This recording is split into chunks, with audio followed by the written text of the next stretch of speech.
Bonjour à tous, j'espère que vous allez excellemment bien. Aujourd'hui on se retrouve pour faire le débrief de la deuxième étape du Giro.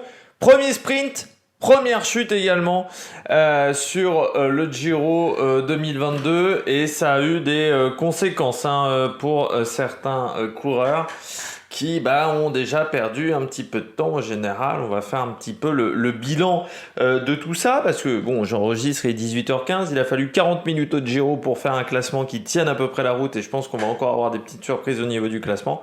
Donc on va revenir un petit peu sur tout ce qui s'est passé sur cette journée. N'hésitez pas à vous abonner à la chaîne, à réagir dans les commentaires, à mettre un pouce bleu, à partager la vidéo sur les réseaux sociaux, notamment auprès de vos proches si vous pensez que ça peut les intéresser. Dans les commentaires, n'hésitez pas à me dire qui vous a plu, qui vous a déçu du côté du sprint. Quand vous vous abonnez à la chaîne, vous pouvez rajouter la petite cloche, comme ça vous êtes au courant des dernières vidéos qui sortent sur la chaîne. N'hésitez pas également à répondre aux petits sondages que je fais en ce moment, comme c'est une période de grand tour. Voilà, je fais des sondages un petit peu tous les soirs. Par exemple, la question d'hier, c'était Remco Evenepoel a-t-il déjà gagné ce Giro 2023? Vous étiez 216 à voter le non l'emporte à 66%, ce qui, je pense, est une réponse bien logique, mais c'était pour faire un petit peu comme la question moyenne de Vincent Moscato, le oui 20%, et j'attends le 28 mai au soir pour me prononcer. 13% des gens très sages, ceux qui attendent le 28 mai, on les connaît, c'est toujours les gens qui disent mais je te l'avais dit, mais après coup, on les connaît. Ça m'énerve en plus. C'est le truc qui m'énerve le plus. S'il y a bien un truc qui m'énerve, c'est les gens qui le disent après coup et qui n'avaient rien moufté pendant 10 plombs. Bon, et puis EPS 2.0, ça c'est sur les plateformes de podcast, Spotify, Deezer, Amazon. Et puis également TikTok, vous avez déjà le débrief rapide de l'arrivée de la course, alors sans les classements précis, mais je le fais un petit peu à chaud, la réaction à chaud de l'arrivée. Premier sprint de ce Giro avec une grosse chute, un petit peu comme souvent, il y a de la tension, en plus aujourd'hui ça n'a pas roulé très vite, on était sur l'horaire le plus lent. On est arrivé quasiment à 17h30, on a fait je crois 41 de moyenne, donc vu la difficulté du parcours, vraiment ça n'a pas roulé très fort. Et forcément quand on a ce type de non-journée, de non-étape, et derrière il y a souvent de l'animation, il se passe souvent beaucoup de choses. Et oui, il y a des chutes. Pas de chance, c'est que là la chute est arrivée avant la zone des 3 derniers kilomètres, ce qui fait qu'en plus elle a des conséquences sur le général pour certains coureurs. Je pense notamment à Fortunato. Fortunato, il est déjà à plus de 3,30 maintenant, donc il va avoir un petit peu de marge pour partir en échappée. Je pense notamment mardi. Mais oui, ça a été une étape pas très animé pendant 90% de la journée et puis cette chute sur la fin de journée, mais je m'y attendais un petit peu, c'est-à-dire qu'à partir de 12-13 km de l'arrivée, il y avait de la tension dans tous les sens, il y avait des vagues très importantes, ça frottait de partout et je me disais, bon, il y a un moment ça va péter, et en plus il y avait des rétrécissements, des barrières. C'est des barrières vraiment qu'on trouve qu'en Italie, ça, des barrières avec des pieds qui débordent énormément sur la route, et là je me suis dit, bon, c'est bon, il va y avoir un crash. On l'a eu, alors j'espère que les personnes du public qui ont été impliquées dans le crash n'ont pas de graves blessures, parce qu'il y avait des gens dans le public. Mais bon, voilà, on s'y attendait un petit peu à ce genre de chute sur une première étape, même si en termes de sécurité, je trouve que les barrières et les rétrécissements n'étaient pas super bien indiqués par les organisateurs. Mais comme je dis toujours, si RCS organise bien, on s'ennuierait presque sur le Giro. Les erreurs d'organisation, ça va nous animer sur les 3 prochaines semaines. Notamment le col du Grand Saint-Bernard, je pense, va devenir un running gag pendant 3 semaines. Note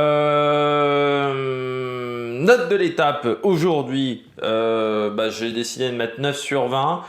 Le sprint est surprenant au niveau du classement, au niveau de son déroulement, parce que c'est vrai que la chute a eu des conséquences. C'est un peu désorganisé. Déjà, on a perdu Pedersen, par exemple, on a perdu Cavendish sur cette chute, mais ça a quand même bien désorganisé certaines équipes. Je pense à Bike Exchange, je pense à Intermarché, où on n'était plus, Bonifacio. Je pense que le principe, c'était pas de faire sprinter Arne Marit, c'est plutôt de faire sprinter Bonifacio, même si les deux font top 10, c'est quand même une belle perf.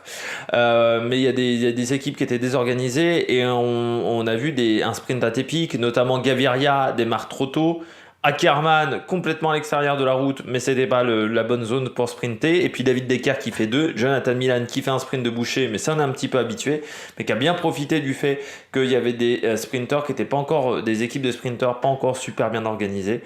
Et voilà, ça fait le job pour lui. Bon, 9 sur 20, donc sprint surprenant, mais étape pas très passionnante sur la majorité de la journée. On commence tout de suite par le bilan des Bleus. Du côté du bilan des Bleus, je commence avec la bonne performance du jour, c'était dans l'échappée, c'était Paul Lapéra.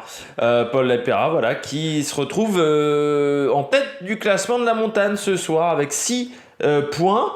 Il a donc 2 points d'avance sur Thomas Champion, 3 sur Geo Gunnart parce que hier on nous avait annoncé que c'était McNulty qui avait le maillot bleu, sauf que non, McNulty n'était pas le coureur qui avait fait la montée la plus rapide.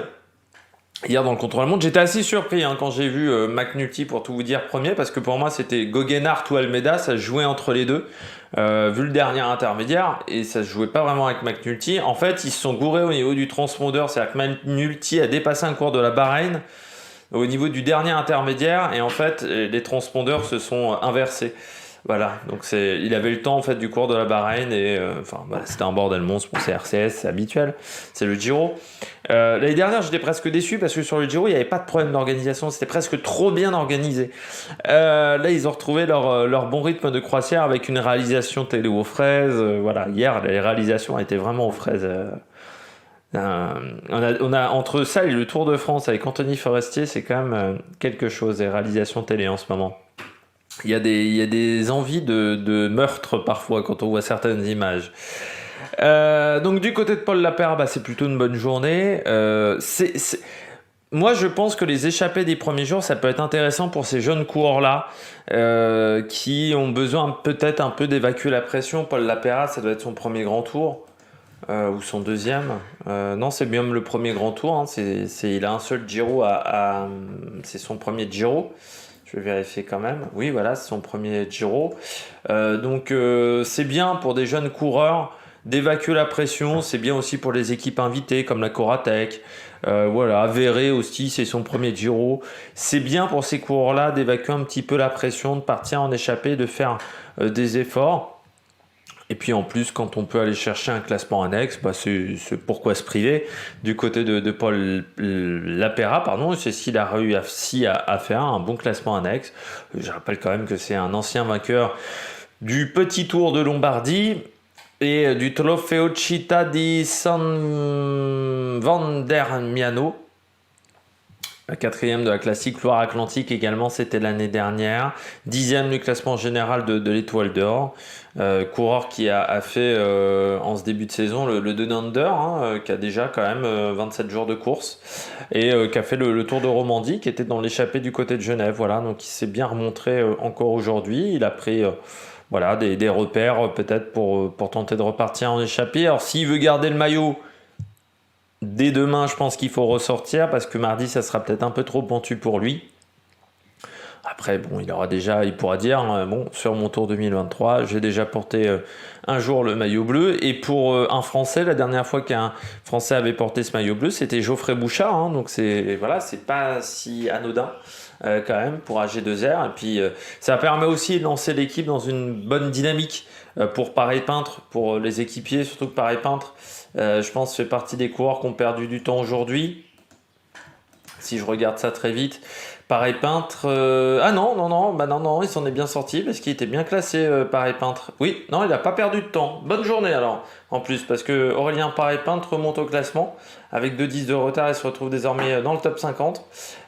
Donc voilà, c'est plutôt une bonne journée pour l'équipe. Il n'y a pas eu de chute du côté d'AG2R. Paul Lapéra qui prend le maillot de la montagne, donc c'est plutôt une bonne journée pour AG2R Citroën. On continue avec la surprise du jour du côté de Arkea. Pour tout vous dire, là encore, je regarde donc la case-board de l'arrivée, je me dis, Arkea est devant, c'est plutôt pas mal, mais je me dis à ce moment-là, il y a du monde pour entourer David Decker, et je me dis, David Decker, s'il fait top 10, c'est déjà une bonne journée, parce que David Decker, alors résultat depuis le début de saison, David Decker, il n'y a pas grand-chose à se mettre sous la dent. David Decker, c'est une 2e place sur la première étape du Tour de Man. Voilà. où il avait fini derrière Tim Merlier. Donc ça c'était pas mal. Et devant Axel Zinglet et Arne Marit, qui étaient déjà dans le top 5 de cette étape, et devant Pascal Ackermann aussi. Mais David Decker, depuis le début de saison, on attendait un petit peu des résultats un peu meilleurs, parce que c'est vrai que il arrive de la Jumbo. Alors c'est vrai que sa deuxième année du côté de la Jumbo c'est pas très bien passé. La première saison avait été très intéressante, la deuxième année avait été plus compliquée du côté de la Jumbo. C'est un coureur qui vient de SEG Racing Academy en 2020, et il avait vraiment eu des très très bons résultats. Fils bien entendu d'Eric Decker, pour ceux qui ont connu le cyclisme dans les années 2000 avec la Rabobank. C'est vrai que il n'y avait pas de grands résultats pour David Decker depuis le début de saison chez Arkea, alors que c'est un coureur qui est à la relance. Vraiment, c'est un moment charnière de sa carrière. Il doit se montrer. Il a 25 ans. Il doit maintenant enchaîner les résultats. Et là, c'est une belle deuxième place pour lui. Et il fait un sprint très intelligent, collé contre la barrière. Il a réussi à bien se faufiler, bien entouré également du côté d'Arkea. Je pense qu'il y avait Clément Russo qui était dans le coup, qui fait un bon début de saison. Clément Russo chez Arkea.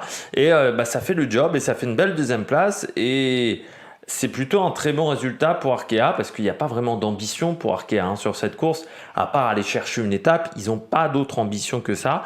Et donc, c'est déjà des points UCI, parce qu'une deuxième place sur une étape de grand tour, c'est 130 points désormais. Avant, je rappelle que la victoire, c'était 100 points. Donc, il y a eu des progrès au niveau du barème UCI. Et pour lui, c'est vraiment une belle journée pour David Decker. Et puis, ça te lance une course. Vraiment, pour la suite, on va dire, des prochaines étapes, ça te lance vraiment dans la course. Alors demain, ça sera peut-être un peu compliqué pour lui, parce que c'est quand même un beau bébé, 90 pour 80 kg. Mais il y a d'autres étapes qui peuvent lui convenir. On pourrait dire en dernière semaine l'étape de Carolé, notamment, qui est toute plate. Donc voilà, ça te lance dans une belle dynamique, ça te lance l'équipe également dans une belle dynamique. Donc ça, c'est toujours intéressant. Donc belle perte de David Decker, et puis il fait un beau sprint, c'est bien faufilé le long de la balustrade. Il finit fort en plus, parce que c'est l'un des rares qui reprend peut-être un petit peu sur Jonathan Milan, et il va vraiment chercher la deuxième place au jeté de vélo. Donc vraiment une belle perf, il s'est vraiment battu jusqu'au bout, David Decker. Donc voilà, c'est une bonne performance. Du côté des Français et des Bleus, Jack Stewart fait, du côté des Bleus même, plutôt que des Français, Jack Stewart fait 9 au niveau du sprint. C'est un classement tout à fait intéressant. Voilà, c'est un classement, je dirais, tout à fait intéressant. Par contre, du côté de la Groupama, et Thibaut Pinot qui a perdu du temps, c'est vrai, pour le général. C'est pas l'idéal pour débuter la course, parce que Thibaut Pinot, il fait partie de ces coureurs qui sont maintenant déjà à plus de 2 minutes. On n'est qu'au bout de 2 jours de course. Et là, il est donc déjà à 1,20 d'un Roglic quand même. Je rappelle qu'il a dit en interview d'avant-course, mon objectif, c'est pourquoi pas d'aller chercher un top 5. Il va falloir que la course soit très animée pour aller chercher le top 5 quand même. Parce que 2 minutes de retard, le contre-la-montre de 35 bornes, il va encore se reprendre 2,30, je pense facilement. Donc ça veut dire que ça le place à 4,35 minutes à la fin de la première semaine. Ouais, il va falloir reprendre du temps en montagne, quoi. Moi, pour tout vous dire, j'ai été assez surpris de l'interview d'avant-course où il dit pourquoi pas un top 5, parce que, encore une fois, moi je vous l'ai dit, je le vois entre 8 et 12, 13, quoi. Thibaut Pinot au niveau du général, je pense que même avant de jouer le général, il doit plutôt se concentrer pour aller chercher une étape. C'est-à-dire que pour moi, il doit se concentrer pour aller chercher une étape, et puis si en troisième semaine, il y a pas mal de dégâts dans la course et que ça se goupille bien, là, tu peux te concentrer peut-être un peu plus sur le général. Mais l'objectif pour moi déjà d'un Thibaut Pinot, c'est d'aller chercher une étape. Si c'est pour finir 15e de la course, je vois pas l'intérêt sans se montrer. Pour moi, son objectif, c'est de finir sur une belle note sa dernière année chez les pros. C'est d'aller chercher une victoire sur un des grands tours. Parce que ça m'étonnerait quand même qu'il fasse pas le Tour de France, Coco. Mais là, si on reprend encore une fois son objectif avec son interview où il dit je veux faire un bon classement sur le Tour de France, je pense que ça va être un peu compliqué pour Thibaut Pinot, donc c'est dommage pour le coureur français, mais on va voir maintenant la suite de la semaine pour Thibaut. Hein. Là encore, il peut reprendre du temps mardi et revenir à une 30, vu que maintenant l'avantage c'est qu'il est aussi beaucoup moins dangereux au niveau du général. Et puis je termine avec Simone Consoni. Sur un sprint comme ça, un petit peu nerveux, j'aurais pu m'attendre à mieux de Consoni, finit seulement 11e. Surtout quand tu vois le sprint que fait Matthews, où il a zigzagué dans tout le peloton. Je pense qu'il y avait vraiment une place à prendre dans le top 7 pour Consoni. Je pense qu'il aurait même pu finir devant Gaviria, mais pour ça, il aurait fallu faire un beau sprint. Et puis, peut-être qu'ils ont été gênés également du côté de la Cofidis, parce que Cimola, il fait partie des coureurs qui finissent assez loin l'étape, donc ça veut dire que je pense que voilà, on a été pas mal gêné au niveau de la chute, et donc ça a peut-être gêné également Consoni, mais j'aurais pu m'attendre à mieux de Simone Consoni de la Cofidis, parce que je pense que encore une fois il y avait peut-être mieux à faire en termes de résultats. On passe tout de suite au coureur au top. Attaque de Marlou! Du côté des coureurs au top, eh bien je commence avec le vainqueur du jour, Jonathan Milan. Et oui, mais bon, moi, vous savez, en plus, je suis content parce que Jonathan Milan, c'est un coureur que j'apprécie. Vous savez, il y a des coureurs, il y a toujours des coureurs qu'on apprécie un peu plus que d'autres. Et Jonathan Milan, ça fait partie des coureurs que j'aime bien parce qu'on n'est pas sur un sprinter classique. On est sur un sprinter qui a un style qui est vraiment à lui. C'est-à-dire, vraiment, ça bouge dans tous les sens. C'est assez impressionnant, les sprints de boucher qu'il arrive à faire, parce que c'est vraiment en force, c'est vraiment en puissance. Et tu sens qu'il va au bout de l'effort. Je trouve que c'est sa force, Milan. J'en avais déjà parlé lors du Tour de Croatie l'année dernière. C'est que Milan, il vient de la piste et il vient surtout de la poursuite. La poursuite, c'est du sprint long, c'est 4 km la poursuite. Surtout la poursuite par équipe. C'est un effort qui est très difficile. C'est un effort qui n'est pas simple, la poursuite. C'est un mec qui vient de la poursuite. C'est assez rare même chez les sprinteurs. Parce que Cavendish ne faisait pas de la poursuite, je crois me rappeler, hein, il faisait de l'américaine. Je crois pas qu'il ait fait de la poursuite dans sa carrière. On a des mecs qui viennent de l'américaine. Je pense Morkov a fait de l'américaine pendant très longtemps. Mais un mec qui est sprinter et qui vient de la poursuite, c'est plus rare. On a eu des rouleurs de contre-la-montre qui étaient des poursuiteurs, des sprinters, beaucoup moins. Et je trouve que c'est la force de Jonathan Milan, c'est que, comme Alexander Kristoff, c'est des mecs qui sont capables de faire des sprints très très longs. Et Milan, il est capable d'aller très très loin dans l'effort. Et je vous rappelle le Tour de Croatie, l'étape où vous avez une arrivée au sommet avec du gravel, il fait un effort assez exceptionnel quand même dans cette montée-là. Donc il va falloir faire attention à lui, parce que demain, je sais pas, le passage à 8% c'est peut-être compliqué, mais bon, chez Bahreïn, ils ont encore une solution bis, ils ont Pasqualone, il est capable de passer de main. Et surtout du côté de Jonathan Milan, peut-être que demain ça va être un peu plus trop compliqué, mais il est capable d'être performant sur d'autres étapes. S'il est bien emmené par Pasqualone, ça va être bien. Et puis là, il a débloqué la situation. Première victoire sur un grand tour. En plus, chez lui à domicile sur le Tour d'Italie, forcément il va être content. Et puis pour la Bahreïn, là encore, on peut peut-être commencer à créer une dynamique positive. C'est vrai que la première partie de saison de la Bahreïn n'a pas été dingue en termes de résultats. Là, ça peut...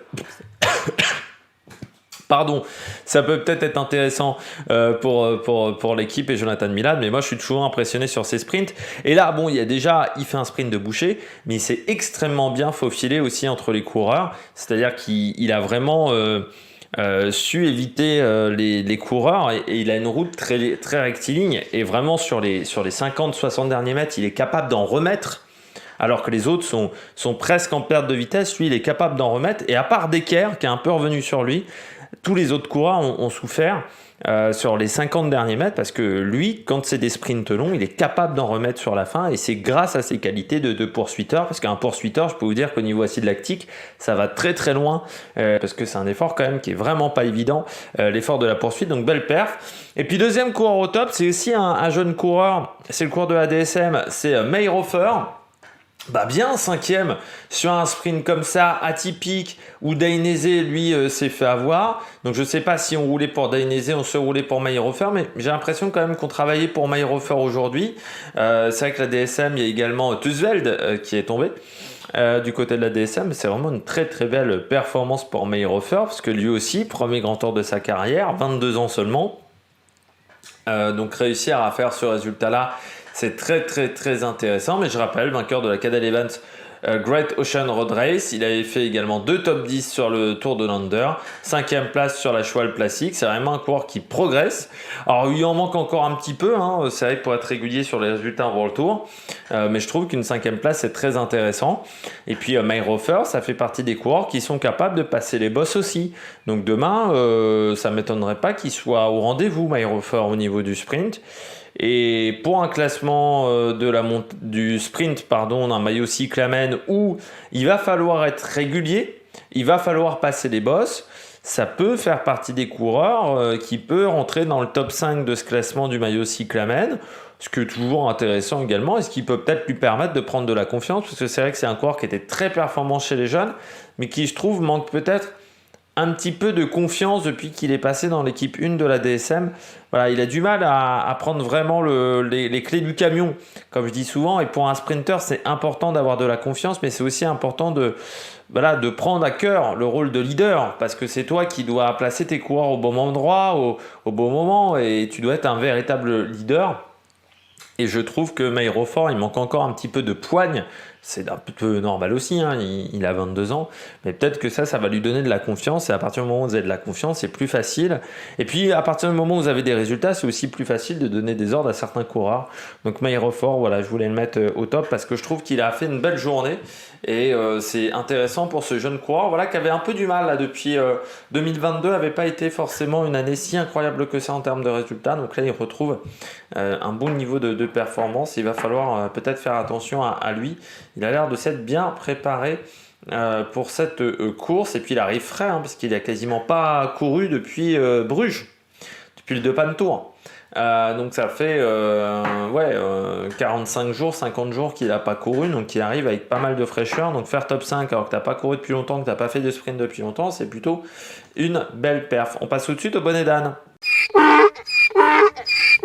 Premier bonnet d'âne du jour, c'est Michael Matthews. C'est pas top, Matthews, hein, aujourd'hui. Assez déçu par son étape à Michael Matthews, par son sprint.